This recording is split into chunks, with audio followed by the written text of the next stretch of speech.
ವಾಹನದ ವೇಗ 100 ದಾಟಿದ್ರೆ 108ಕ್ಕೆ ಆಂಬ್ಯುಲೆನ್ಸ್ ಬರುತ್ತೆ. ಕೊಪ್ಪಳ ಗವಿಮಠದಲ್ಲಿ 37ನೇ ರಾಷ್ಟ್ರೀಯ ರಸ್ತೆ ಸುರಕ್ಷತಾ ಜಾಥಾ ಕಾರ್ಯಕ್ರಮ ನಡೆಯಿತು. ಗವಿಮಠದ ಶ್ರೀ ಅಭಿನವ ಗವಿಸಿದ್ದೇಶ್ವರ ಸ್ವಾಮೀಜಿ ಅವರು ಜಾಥಾಕ್ಕೆ ಚಾಲನೆ ನೀಡಿ ಮಾತನಾಡಿ, 100 ವೇಗದಲ್ಲಿ ಚಲಾಯಿಸಿದ್ರೆ 108 ಬರುತ್ತದೆ ಎಂದು ಹೇಳಿದರು. ಈ ಸಂದರ್ಭದಲ್ಲಿ ಜಿಲ್ಲಾಧಿಕಾರಿ ಸುರೇಶ್ ಹೆಟ್ಟಾಳ್ ಉಪಸ್ಥಿತರಿದ್ದರು. ಈಗೆಲ್ಲ ಕಾಲೇಜ್ ಹುಡುಗರು ನೋಡ್ರಿ ನೀವು, ಅವರು ಗಾಡಿ ಫಾಸ್ಟ್ ಹೊಡಿದು ನೋಡಿಬಿಟ್ರೆ ಅವ ಹೊಡೆಯವ ಮೇಲೆ ಇರ್ತಾನೆ, ಹಿಂದೆ ಹೊಡೆಯವ ಅವನು ಭಾಳ ಜೋರು ಬಿಡಿಸ್ತಿರ್ತಾನೆ. ಅವ 50 ಬಿಟ್ರೆ 60 ಬಿಡು ಅಂತಾನೆ, 60 ಬಿಟ್ರೆ 70 ಬಿಡು ಅಂತಾನೆ, 70 ಬಿಟ್ರೆ 90, 90 ಬಿಟ್ರೆ 100, 100 ಮಟ್ಟ ಬಿಡ್ಬೋದು, 100 ಮೇಲೆ ಬಿಟ್ರೆ 108 ಬರ್ತೈತೆ ಅದು.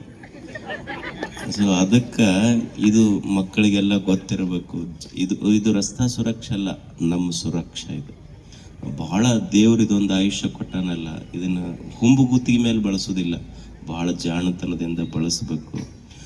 ಇದು ಏನಿದೆ, ಎಷ್ಟು ಅಧಿಕಾರಿಗಳಿಗೆ ಬೇಸರ ಆಗುತ್ತೆ.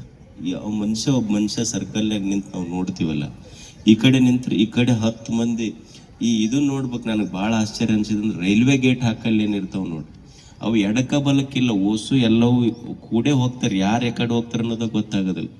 ಈಗ ಒಂದು ಲೆಫ್ಟಿಗೆ ಹೋಗೋರಿದ್ರೆ ಬಸ್ ನಿಂತಿತ್ತಂದ್ರೆ ಓಸು 2 ವೀಲರ್ನವ್ರು ಆ ಕಡೆ ಬಂದು ನಿಂದಿರ್ತಾರೆ, ಆ ಕಡೆಯವರು ಪೂರ ಯಾಕಡೆ ಹೋಗ್ಬೇಕು ಅನ್ನೋದಾಗ ಗೊತ್ತಾಗೋದು. ಅಂದ್ರೆ ಇದು ಕಾಮನ್ ಸೆನ್ಸ್ ನಮಗೆ ಬರ್ಬೇಕಿದೆಯಲ್ಲ. ಈಗ ಅಧಿಕಾರಿಗಳು ಎಷ್ಟು ದಿವ್ಸ ಮಾಡಿ ಬೇಸರಾಗಿ ಹೋಗ್ತೈತೆ ಎಲ್ಲರಿಗೆ. ದಿವಸ ಎಡಕ್ಕೆ ಕೈ ಮಾಡಿ ಬಲಕ್ಕೆ ಕೈ ಮಾಡಿ, ಎಡಕ್ಕೆ ಕೈ ಮಾಡಿ ಬಲಕ್ಕೆ ಕೈ ಮಾಡಿ ಸರ್ಕಲ್ನಾಗ ನಿಂತು ಎಷ್ಟೊತ್ತನ ಮಾಡ್ಲಿಕ್ಕೆ ಸಾಧ್ಯತೆ.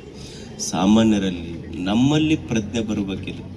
ಈ ಪ್ರಜ್ಞೆ ನಮ್ಮೆಲ್ಲರಿಗೆ, ಒಬ್ಬ ಜವಾಬ್ದಾರಿಯುತ ನಾಗರಿಕರು ನಾವು ಎಲ್ಲಿವರೆಗೆ ಆಗೋದಿಲ್ಲ ಅಲ್ಲಿವರೆಗೆ ದೇಶ ಕಟ್ಟೋದು ದೂರ ಉಳಿತು, ನಮ್ಮ ಜೀವನ ನಾವು ಕಟ್ಕೊಳ್ಳಿಕ್ಕೆ ಆಗೋದಿಲ್ಲ.